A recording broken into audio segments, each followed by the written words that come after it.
சிப்பி திறந்தது விண்ணை பார்த்து முத்து சிப்பி திறந்தது விண்ணை பார்த்து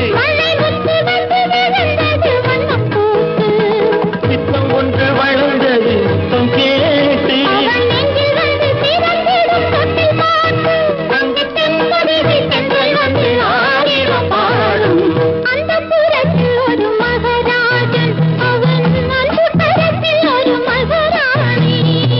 கண்கள் சிவந்திருக்க அவள் பார்த்தாள் காமன் திருச்சபைக்கு வழி கேட்டாள்